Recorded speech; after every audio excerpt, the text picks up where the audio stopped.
Welcome back to the Achieve Podcast. I'm Jackson Leach. Cade Jones. And we're back with another episode.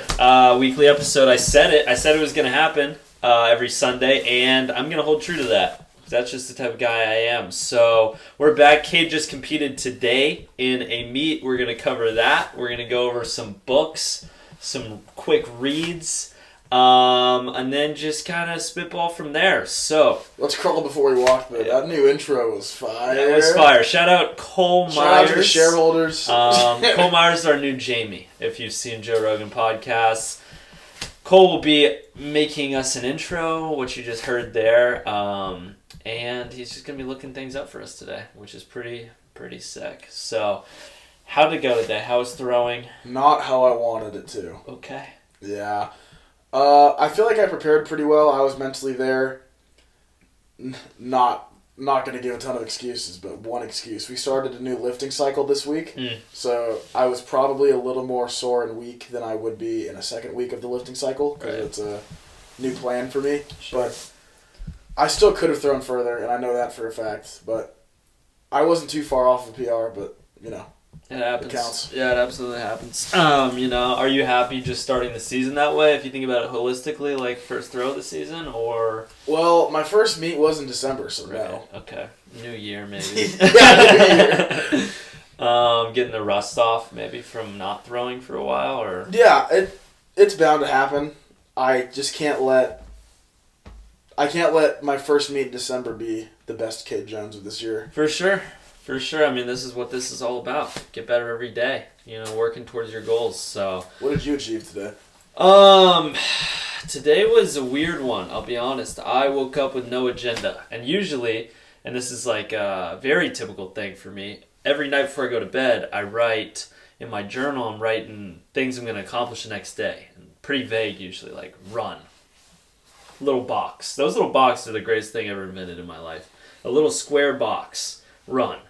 Read, play chess, go to track meet. I didn't write anything yesterday because I was lazy and I went to bed late. So I woke up with no plan. I went to the track meet at 2. I slept in late. Went to the track meet and I had to direct some shit for ROTC. So I was basically just coordinating all the volunteers. I had to be the officer in charge, as it's called, because I'm a senior. That wasn't too bad, but I did have to be there the whole time. So I basically wasted all of my day until like 4:30. Got back here. Wasted. Right.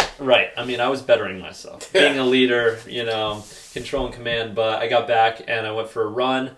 First run that I actually let loose a little bit. Ran a sub 6 mile in it, and I felt pretty good about that. So I put it up on the gram, because that's what you do when you achieve something. Victor ran a 4:05 mile. Yeah, shout out my boy, the Kenyan Big Dog Victor. Brother from another mother. I love that kid. That's my boy. He ran 4:05, first mile in America. He's the real deal. He's going to be breaking 4 before long. He's an achiever, I'll tell you what. Yeah, he told me today, so I go up to him and I go, Victor, were you trying to break 4? Like, you had a pacer go through at 2:30 in the K, which is 4 pace, and he goes, no.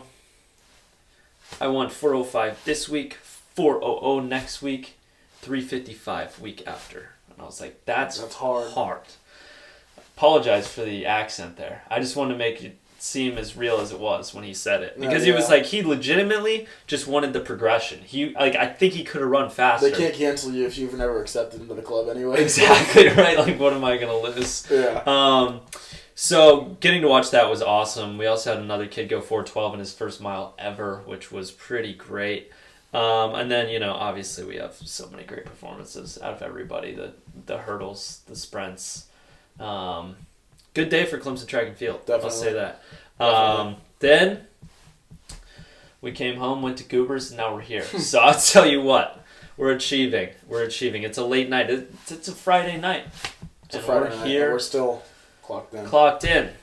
I hate reading. Okay. I hate reading so much, but I need to do it more. Yep.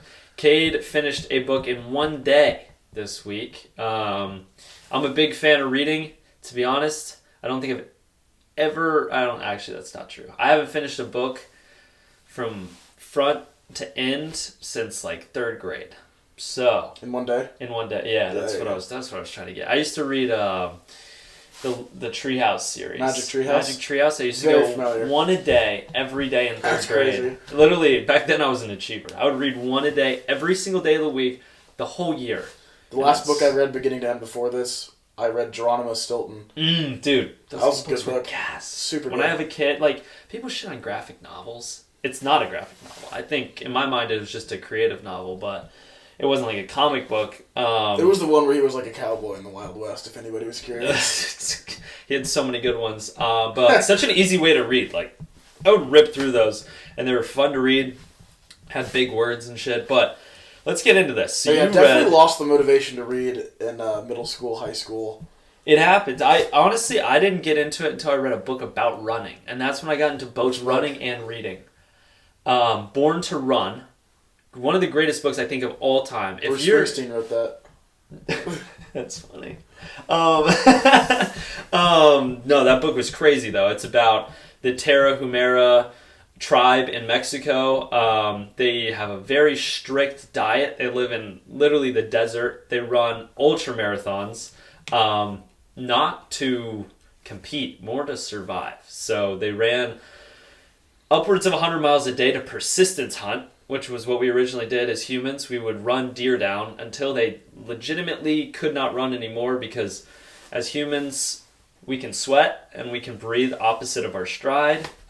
Deer cannot. So deer go in sprints, they rest and then sprint again, and we would run them to exhaustion. Their brains would either fry from being overheated, or they would have a heart attack and die, and then we would kill them. I felt that before. I might be closer to a deer biologically. And then we would just eat that deer. And that's how we got to eating meat. And then one day, we invented fire and we got to cooked meat. And that's when our brains started getting a lot bigger, because we, had all that protein. So if you want to read that book, it explains basically, the thesis essentially is that running made us who we are today. And we would not be the same as humans, as Homo sapiens, without running. But let's get into this. You read Myth of Sisyphus? Myth of Sisyphus. Okay, and I understand it had a big impact on you. You texted me about it. Let's hear about it. Huge impact. So, I hate reading, but I ordered this book, and I was like,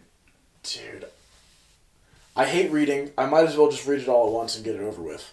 So, I decided I'm going to read it all at once. And I knew enough from the TED Talk on YouTube about the myth of Sisyphus going into it, which was basically the gods punished this king named Sisyphus for cheating them and duping them a couple of times, that he kind of embarrassed Zeus. So Zeus had to lay down the law and punished him to roll a boulder up a hill for eternity. Every time he would get near the top, he would lose the boulder somehow, and it would roll back to the bottom.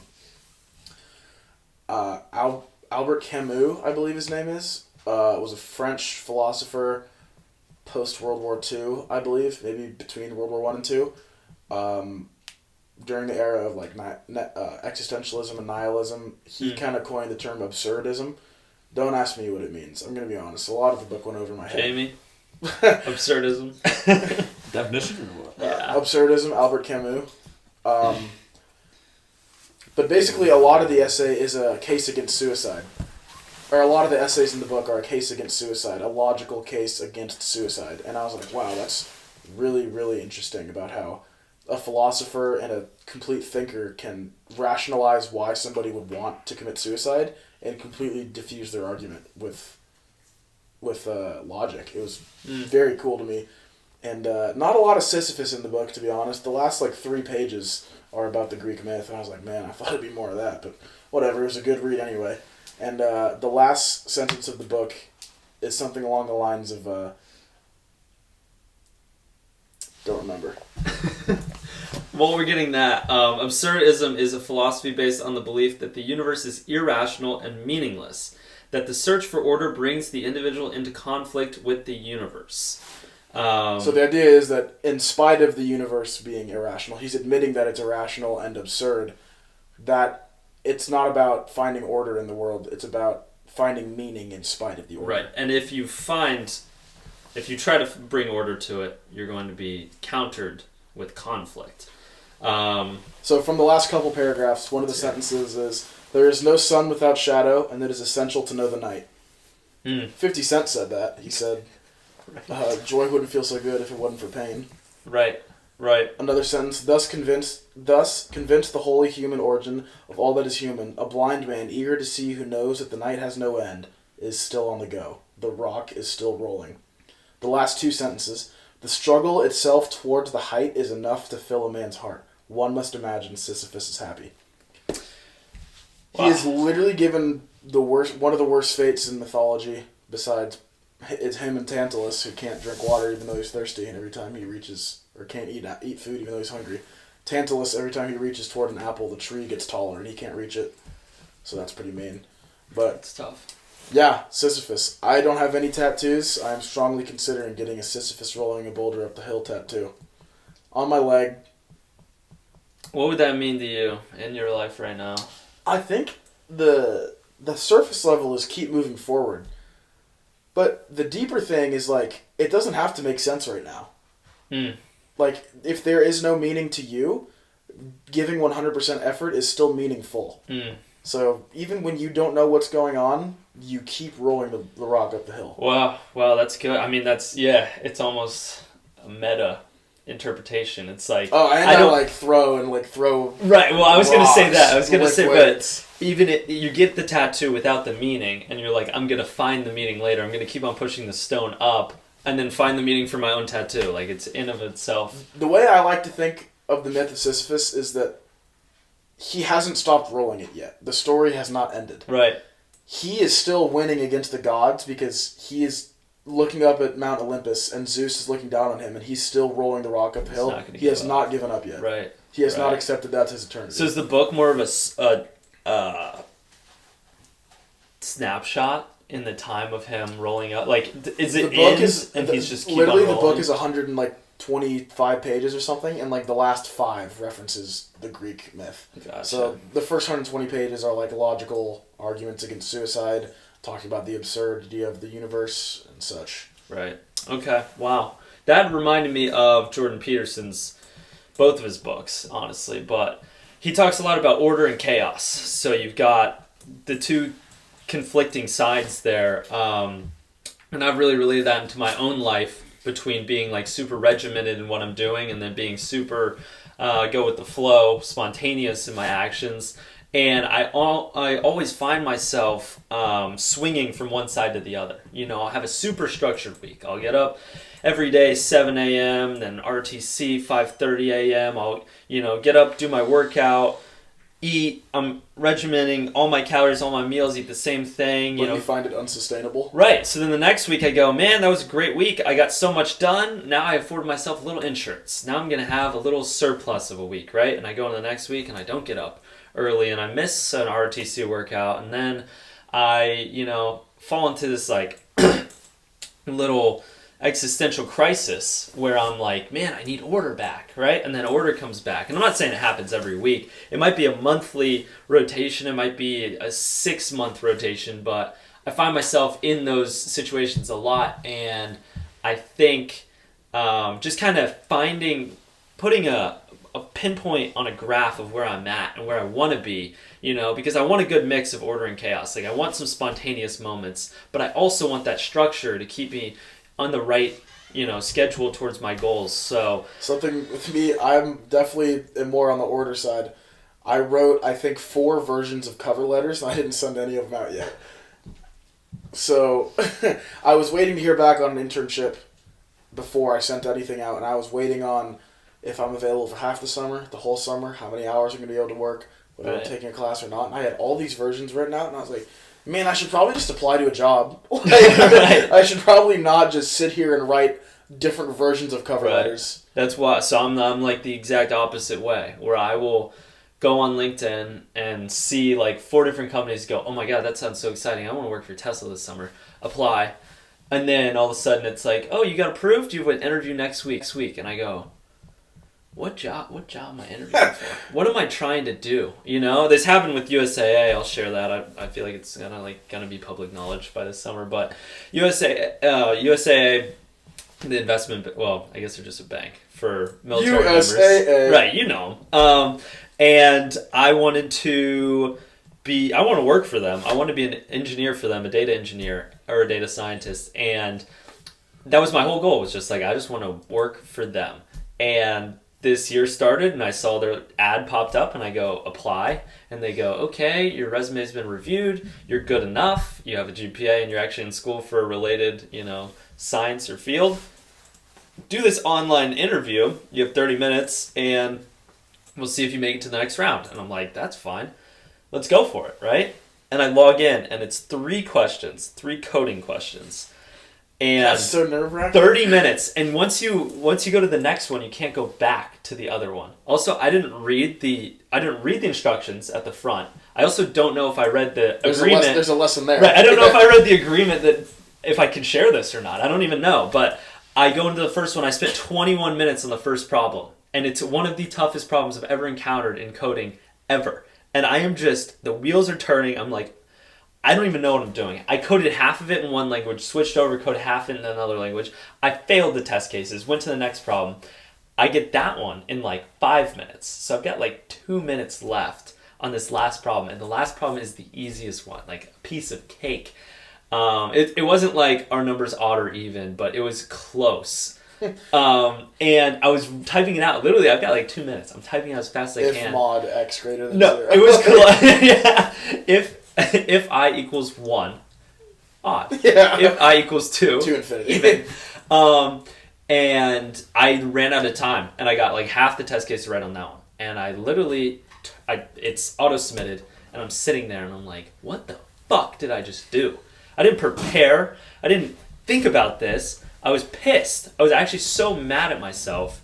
And I learned from that with all the spontaneity of my life and how free-willed I feel, nothing is going to be as good as preparation before something that matters. And I think that was the key, was if something really matters to you, you need to put in the time and effort to make sure it goes right. If it doesn't matter to you, then you can kind of go in there, with your guns loaded, whatever's going to happen, and it just happens because you got Failing no to plan. Prepare is preparing to fail. Right, and the thing is, my dad, of course, he's supporting me. He's gonna be like, yeah, I'm sorry that happened to you. He had sympathy for me, but to his core, he's like, there should have been a better process for you to prepare for that, and there should have been, and I learned that. But I did get the job in the end. USA did come through. I did go forward to another interview, and this time I prepared every night. 2 hours every night, I did coding questions. And then I got to the interview, and the coding questions were so easy. I aced them both in 1 minute and 30. I just had to talk through them. And I was just like, this is how you do this and this and this. And they were like, that's perfect. You're good to go.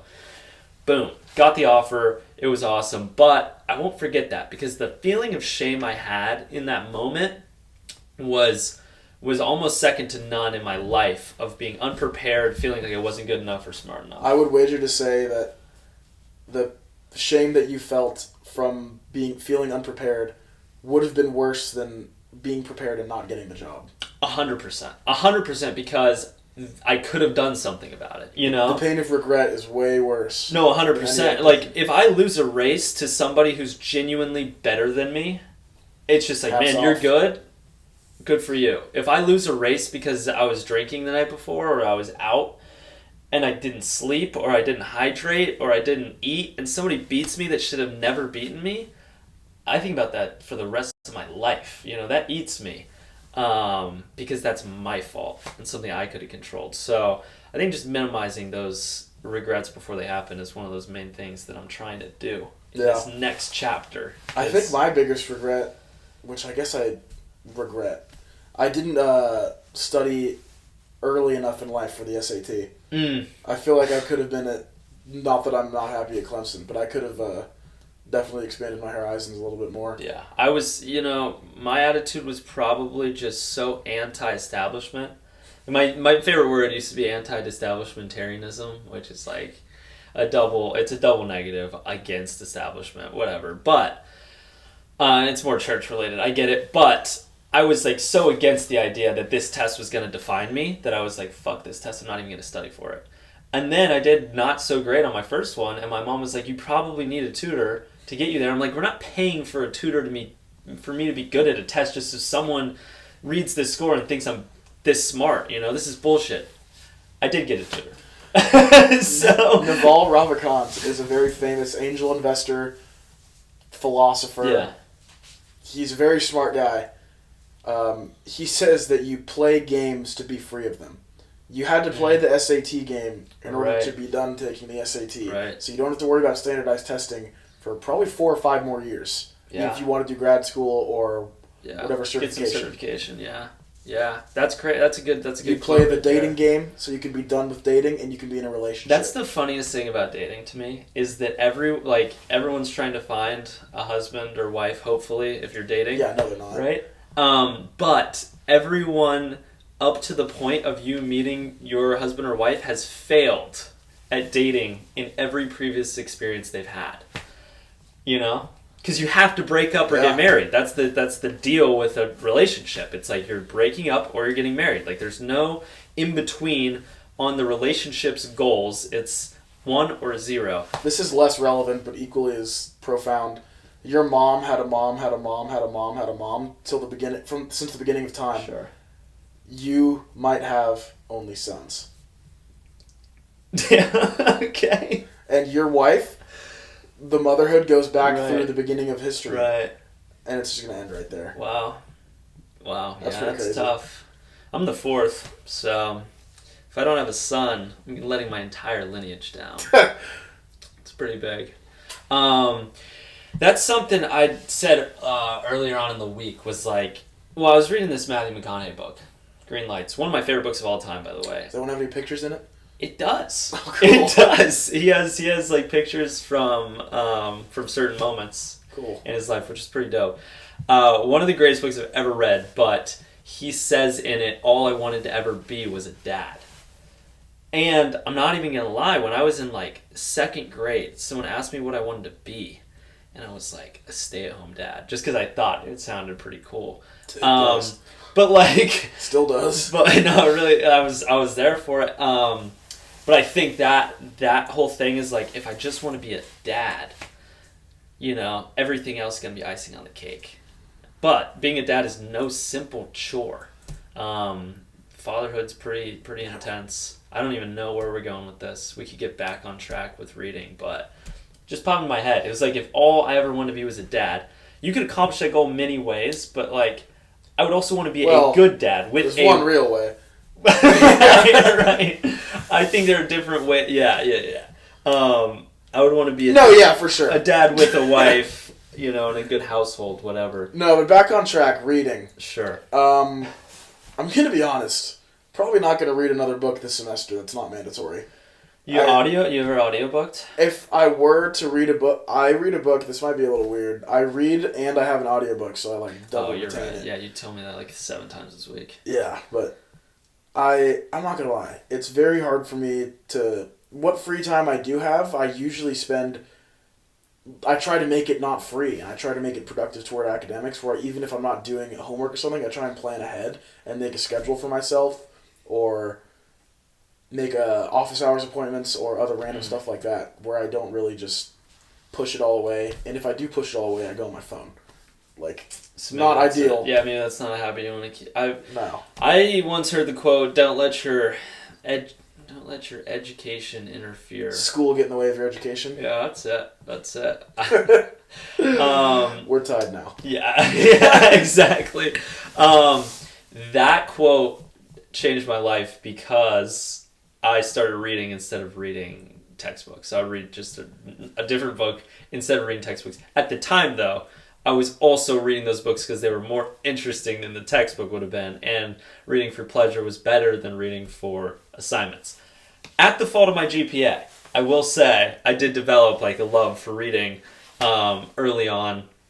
I think the best advice I could give on this whole reading thing is start somewhere that you're comfortable. Read The Hunger Games.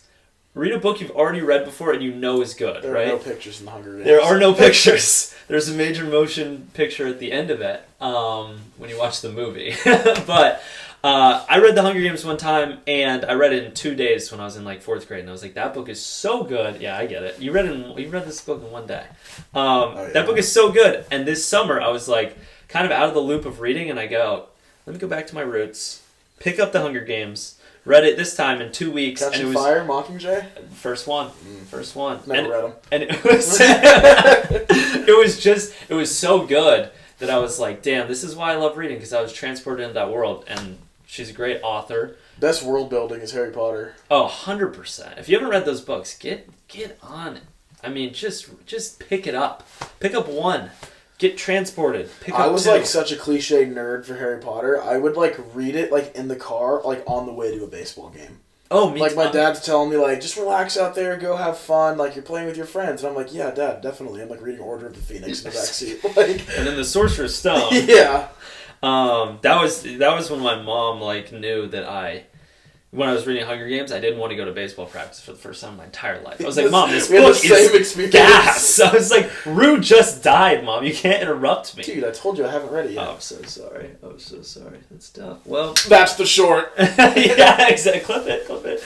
Jamie. But yeah, that was the first time in my life I'd ever put like anything athletically related in the back seat. When I was reading the Hunger Games. It never happened again, but It was pretty cool when it happened. My thing with athletics is like, I can only do what I'm doing for a certain amount of time, so I'm going to make that my priority until I can. Definitely. My body is only going to be, I'm already breaking down. Oh, yeah. So let's not I have some days where I'm like, dude, I should really just chill out, and I'm like, I can chill out later.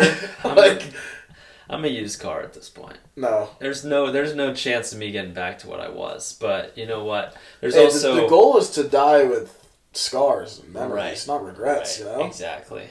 Anything. Shoot, I just messed up another one. To do anything less than your best is sacrifice the gift. Oregon runner. Famous runner who died at 27. Cal, Yo, so you know who I'm talking about? Who you talking about? Oregon runner, greatest of all time. Oh, Steve Prefontaine. Prefontaine, there we go, Steve Prefontaine. Took a village, but we got there. Wait, am I allowed to butt in as well? Yeah, please do. Cal's just eating and enjoying the episode in the other room. Come on in. Yo, it's good. I wanted to say something about the Harry Potter thing. I literally actually credit Harry Potter like making me a smart individual. I'm not gonna lie. Like I was kind of a dumbass before I started reading Harry Potter. Like it kind of like shot off. You were a dumbass before? Thank God you picked the book up. Yeah. No, but like about 3rd grade is whenever I got smart. So I just wanted to butt in and say that. Appreciate that, Cal. Yeah. Appreciate that. From the top ropes. It was Steve Prefontaine, right? Yeah. Stop Steve Prefontaine. Crazy little story there that you should watch the movie of, because I'm not gonna. I don't want to spoil it, history for anybody, but he dies. Titanic sinks too. Didn't finish the movie. Let's talk about some art. I wrote this question down for myself. I love movies so much. Okay, I actually got something on this. Art, okay? For a long time, I was confused by art because it made no sense to me. I would go to a cathedral. I went to the Louvre when I was 12 years old. And I saw this picture. I saw this picture of this lady who had not a smile, but like a little bit of a frown on her face. Oh, this lady. Mona Lisa. And it was a tiny ass little frame on this big ass wall, and there's hundreds of people around it. I'm like, I literally just don't get it. I Wikipedia it. I'm like, yeah, I get it. This is supposed to be... It was groundbreaking. Da Vinci invented a brush technique where you couldn't see the direction of the strokes. Right, and then the eyes follow you. I get it. Cool. It made no sense to me. And then there's a picture next to it. And the Louvre, by the way, if you want to see every picture in the Louvre, 3 months of your time, if you're in there every day. There's a picture of oranges in a bowl. What the hell? Why is that in the Louvre, right? And then I turned 20 a couple years ago. I'm going to cut you off real quick. I don't know what any of that stuff means either. I just never cared enough to ask why. Okay. Here's where I got. I was 20 years old. I went to a art museum in Denver. And I'm sitting there and I'm looking at a picture of peaches. Actually, it was all fruits. It was all tropical fruits. And that painting was sent from the Caribbean to England, where they didn't have pineapples and mangoes and readily available watermelon, whatever. And they looked at that painting, and that was their only way to be transported to the Caribbean and be like, those things exist over there? And they were transported, and they imagine what it tastes like. They imagine what it looked like. And I'll liken it to us today watching a movie or reading a book when we're transported somewhere else, but that's all they had. They had a painting. Has the internet killed some mediums? That's what so I'm thinking the overstimulation for me. When we look at a picture, we're like, okay, it's an orange, right? And obviously we have been able to experience with consumerism almost everything that's available in the world, Amazon, grocery store, whatever. So that's less, proprietary on their part. But I think the internet has taken away the appreciation of a different art, of not being able to see something else in a different place at a different time. And that's why I appreciate art. My brother said that streaming services have killed music. Like, people used to buy albums and then appreciate the song that they liked more, and they'd have to rewind to it, and they had to work a little bit harder to listen to the song that they wanted to. And he says that it's been made too readily available, and people appreciate it less. Yeah. I'm like, yeah, maybe, but if I had to pick a side, I'd pick streaming services. Right. I'm happy where we're at, but I see what you're saying. You can also the other thing I was thinking is, like, when you buy a record, like, you have that almost for life, because you're not going to just throw away a record. No. But I can unadd an artist, unadd a song from a playlist instantly. Makes the art very expendable. Right. Which is tough. Movies. I love movies so much. Over the weekend, I watched 2 movies. I watched Jobs and I watched Steve Jobs. Do not recommend the back-to-back. It was a little diluted by the time I got to Ashton Kutcher giving a speech. But, we live and we learn. Really diverse. Yeah, exactly. But I love watching movies because there's always, not always, usually there's a great meaning that you can get out of it, and it's not just entertaining. It's not just Fast and Furious. Even Fast and Furious is like, appreciate family, appreciate your friends, and do what you want in life. I've never seen the movies, I imagine. There's the memes about Vin Diesel appreciating family. But my favorite movie is Kill Bill, and Kill Bill Volume 2. Now, I think I watch the ending of that movie on YouTube once a week minimum. Yeah. The soundtrack, the quotes, it means so much to me. Kid, I'm right there with you. You know me. I think Cade and I originally bonded over our appreciation for movies or music or Tyler Childers. One of the 3. I love movies with a passion. Someone asked me the other day, do you like superhero movies? You seem like the type of guy who would like superhero movies. I've never been more offended in my fucking life. I watched Good Will Hunting when I was 16. I'm kidding, but you're such a douchebag. I'm so clippable. No, I love film because you sit there and you watch a whole progression for 2 hours, character development, character progression, plot progression, all these relationships, and it's all over in 2 hours, and then you sit there and you go, what did that even mean? Like, I just watched it, and now I'm thinking, what did it mean? And then I go on my phone, and I look up what someone else thought it meant. And then I look up what the director thought it meant. And then I go, what is the meaning that I'm taking away? How can I apply this to my life? And I love all of it. Quote coming at you right now, Thomas Mann. It says, we read books, and we find nothing but ourselves, yet we call the author the genius. That's not 100% word for word, if you could look that up. It's close, though. And I thought about that with movies. Is like, we call the director a genius, we call the actors geniuses, but all we're seeing is a tiny piece of our life, or something we're relating our life to with the characters or the plot, and then we call them a genius because they made us make that connection, but we made it. So what's your favorite movie? Whiplash. It's not quite my tempo. It's good. Whiplash. It's funny because I would have said Django Unchained probably last year. I disagree with the use of the N-word in that movie. Horrible. Leonardo DiCaprio was show with it. That's it. Yeah, a whole whack. Really? Yeah, he has a clip about that. Seemed pretty confident on film. film. Could have fooled me. But no. Whiplash, probably the 3rd or 4th time I saw it, I studied it. So when I look at movies or books, the first time I experience it, I just experience it. I let the things play out before me. The second time I watch it, if there is a second time... You sound like a critic watching it in a dark room with a beret on. That is exactly what I'm doing. Okay. The second time I watch it, I am appreciating it that it got to the second round. Because I don't watch or play anything twice. This is so pretentious. The third time I watch it, right, I'm analyzing it. And the third time I watched Whiplash, I was analyzing every scene and how the main character's father is the antithesis of the coach, and how he's in between those two... Comfortability and moving forward. Right, it's mediocrity versus excellence. And the director is saying that those are direct opposites. And then he's in the middle, and he wants excellence, but mediocrity is so comfortable. And when I watched that, and I thought about my relationship with my dad, and my relationship with my coaches, and my relationship with myself, nothing has been more on than that. There are no two words in the English language more harmful than good job. Thomas Fletcher. See, I disagree with that quote. Like, for example... Still a fire quote for that movie, though. Super good quote. It's his character. The thing is, his character is just excellence. That's all he J.K. Simmons is the dude. Yeah, no, he is the man. So that's my favorite movie, and that's why. I think the best movie I've watched the last 6 months is All Quiet on the Western Front.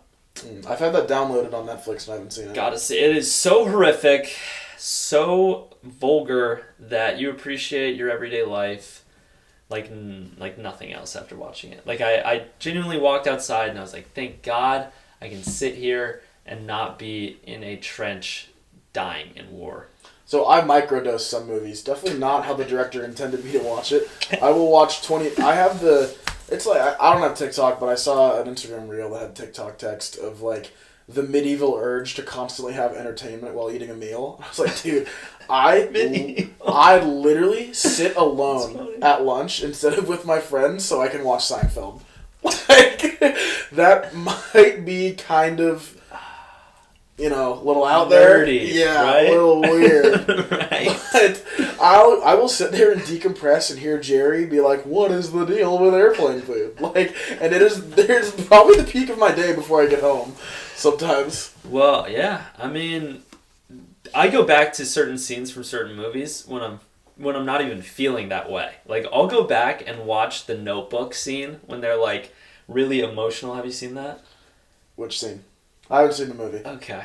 I've seen some scenes. The one where he's like, what do you want? Yeah, I've seen that. Yeah. What do you want? Right. And it's just like, it's such good acting. I just feel like I'm there. And it, like, has no relation to my life at the time. But Ryan Gosling's cultivated kind of a cult. He has. It's weird he's because... gotten, like, the weird schizo memes. I never thought of him as, like, as an A-lister. And then I started thinking about it, and I was like, he might be an A-lister. You know? I think he is. He won the... I would put him in the top La La 10. Land was Best Picture, La La Land right? was crazy. I never saw it, but I know it's Best Picture. Yeah. I Except think they it's Best Picture. mixed up the award for that with that other one. What was the other one? Django Unchained? No. Jamie. La La Land? Who did it beat You remember out? how, like, Best Steve Picture? Harvey was like, it's Miss Philippines. No, wait, it's Miss Colombia. Reverse. It was Philippines won. Colombia was up first. La La Land got switched up with something, and it starts with an N. No. I wanted to say Neverland, but it's not Neverland. It's just La La Land, and come on. I could get this. I could really get this. Are you looking up? What do you want? Say what movie got This mixed podcast up. is going to have so much editing. It's so true. I know it's not. I'm rolling. I'm not editing this. What movie? What movie did La La Land get mixed up with? Dude, there's probably somebody watching this. I'm going to find this first. That is, like, pissed right now. They're like, obviously it was that movie. Moonlight. Boom. Moonlight. Based on the XXX Tentacion song. Moonlight. Yeah, it's Moonlight. Oh, man. Well, I feel like we had... Copyright. Please cut it. We had so much meaning right there for a second, and then we got out of it. What inspired you in life? The reason I wrote this question down is because I love when movies have a scene. They have a turning point. They have something you can go back to as almost like the Shakespearean climax, even though it's not like in the third act in the movies. It's usually like last half hour, 20 minutes. And Bleed for This, Miles Teller from Whiplash, in Bleed for This, when his coach goes, you started this in a basement. And then it's silent. I love when directors use silence, and he's doing sit-ups, and he's going against the speed bag, and the flashbacks of him trying to bench press the bar with a broken neck, and he goes back to the car crash and weigh-ins from previous fights, and then he turns around and he wins the fight because he goes, "You want to see how I fight?" Yeah, that's that movie's great. Oh yeah. I don't think it gets the recognition it deserves. No, Miles Teller's really good. Yeah, Miles Teller has a thing for being in roles that he crashes in. Project X. He doesn't get in the car crash then, does he? He does a come down from ecstasy. That's a crash. That's a crash. There you go. And then Top Gun. They Spoiler alert, but yeah. crash, right? And then Whiplash. Car yeah, crash. huh. It's crazy. Miles Teller's a crasher. I was going to say, when you said that, A Star is Born, this scene where they're in the bathtub, I've shown it to He's shown me. I don't care as much about it as he does. I care about it a lot. And there's a moment where that's the flip in their relationship, where the main character, Jackson, goes from being like the okay drunk, like it's constantly pushed off by his wife, Lady Gaga. And then he says something, you're ugly. You're just fucking ugly. And then and scene. that is the turning point in her relationship with him, where she goes, like, this can't keep happening. And she rejects him. And then he spirals downward because he doesn't have her support anymore. And then, not to ruin the movie, but he's not Sisyphus. The rock stops rolling. Yeah, the rock stopped with him. So how has the achieved progress been on social media? I think we're doing really well. So first week was pretty good, followers-wise, but I think more than followers... Plateau? Right. It is. But it's like content-wise, I'm just feeling really good about what I'm putting out there, and I don't really care about the following or like the views. And that's probably the most safe place you can be, is when I'm like, I'm enjoying doing a podcast. I'm enjoying posting these things. I'm enjoying writing these prompts for journal entries. Maybe I'm a better co-host. You getting paid to do this? And I think personally this is something I'm going to be doing for at least till the end of the year. And I can't see it stopping there because it's just too damn fun. And it's so rewarding when I hear people say that they followed a prompt in the journal, or say they watched the podcast and got this out of it. And with the action steps and everything that we're doing on the page, I think that is probably the most achieve-oriented thing that we have, because the quotes are great and the captions are great to read. The quotes are sweet. I love the quotes. Thank you. To take that quote and turn it into something that can actually change your life and have an impact is all about the Achieve brand. And what it's all about is just taking that first step towards making your life better, because you just need to start. Jonah Hill made a movie called Stutz. It's about where he kind of like interviews his therapist, and the whole movie kind of feels like one big long therapy session. Yeah. And it's basically showing why therapy's good, blah, blah, blah. But something that was interesting that his therapist said was, he was a very old guy, and he said, like, back in the day, like, when he was, like, a younger guy practicing therapy, he said that, like, basically therapists would just sit there and be like, yeah, Tell me more. Here's the bill, $175. Right. And then he asked his supervisor, he was like, we got to give them something to walk out of here with that they can do to make themselves feel better today. Mm-hmm. And then he said it was basic, like, I don't remember the quote exactly, but it was basically like getting enough sleep, eating healthy food, and like drinking enough water. Like, if you do those things, you're probably gonna. I think exercise is probably one of them as well. It was like, hit the basic needs. Do those today, and you will feel better tomorrow. 100% guaranteed. No matter what. Maybe not a lot better if you have like terrible issues, but you will feel a little bit better. Right. And then his supervisor was like, "Don't you dare! We can't be giving people like a one-step guide to like not need therapy anymore." And he was like, "Dude, that's obviously not what our goal is, but like that's not gonna happen." Right. Wow. Yeah, I I think it's right on. Like, if day one I didn't put an action step, and the action step should have been buy a journal. That should have been action step number one. I actually put that in an article. I post all of the quotes and action steps on Medium as just kind of like a log for it. Just kind of keep up with our progress. And I put action step number one, buy a journal. It's like the simplest thing you can do. It's probably $2 max. Honestly, if you're cheap, you have the Notes app on your phone or Google Docs. I think handwriting is better personally, Okay, but fine. A piece of paper. It could be a piece of paper.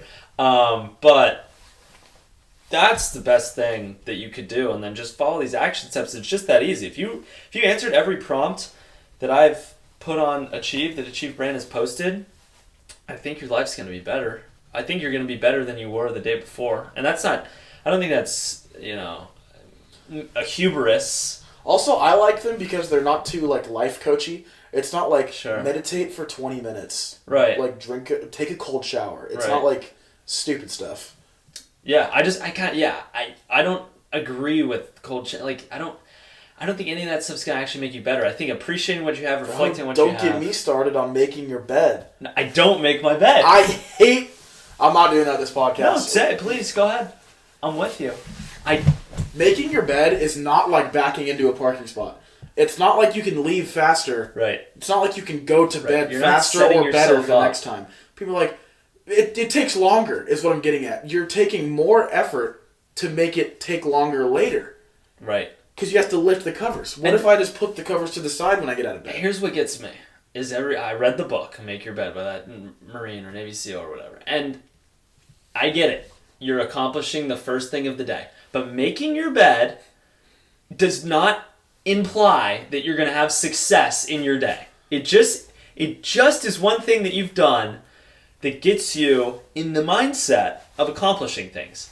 But it's not going to make you any better or get you to where you want to be. It's not going to get you out the door on a run. What's going to get you out the door on a run is waking up, not making your bed, putting your running shoes on, and getting out there and going and doing it. For me, the time I save making my bed, I post on Achieve. And that is an accomplishment, you know? I will never make my bed unless my wife wants me to. Oh, absolutely. I would do that for her. If she's happier to do with that, that's fine. I would do that for her, absolutely. But so long as I don't have one, I am. There was that one like TED Talk or YouTube clip maybe. It was like, that means if you did one thing today, you made your bed. Damn, bro. Hopefully I don't have a day where all I did was make my bed. Yeah, what did you achieve today? Yeah, I would rather lose money in the stock market than make my bed only. Yeah, it would be better to go to jail probably because you learned something. Yeah. Just make your You bed. win or you learn, or you make your bed and you fucking lose. I also don't want to be insensitive to anybody, going through some type of addiction and making your bed as part of the process. I get it. Structure's great. I didn't know that at school. Yeah, I've heard about it, but getting out there and doing something substantial might be a little more beneficial. Here's That's the all I'm cheat trying to quote. put Sometimes all you have to do is it. Just do. Stop dancing around it. It. Don't make your bed. Go and run. Right. If you want to quit drugs, stop doing them. That might be insensitive. I'm sorry. If you want to start a brand, do it. Download Instagram. Follow Achieve socials and start your brand. No, that's super. I think that's something we both agree on that maybe not be popular. Maybe we should put a poll out. Definitely not with the community that Maybe we've we should put cultivated. a poll. Right. The people that we're supposed to be sponsoring here would definitely make their bed in the morning, but you don't have to. People are like, but isn't it so nice to come home to a made bed? I'm like, no. I don't care if the bed is made or not. I care if the sheets are clean. I would rather have clean sheets on an unmade bed. There's something to say about surface level and deeper meaning. Exactly. Right. What's underneath the sheets? Well, this has been great. I think I think it's we're... been great. It's probably been good. Yeah, it's been mediocre, maybe. Not quite my tempo. Yeah, J.K. Simmons wouldn't be too happy about this one. Slight mechanical issue, technology issue. That's on me. It's late in the day. We record a podcast late. My phone's gonna die. Post gonna goobers. die.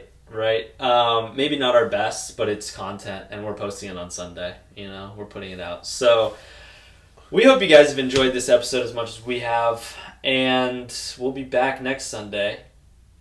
here. Maybe we'll have a guest. You want to have a guest next week? Maybe if we find a good enough one. I mean, this. Not here You to know. make any promises,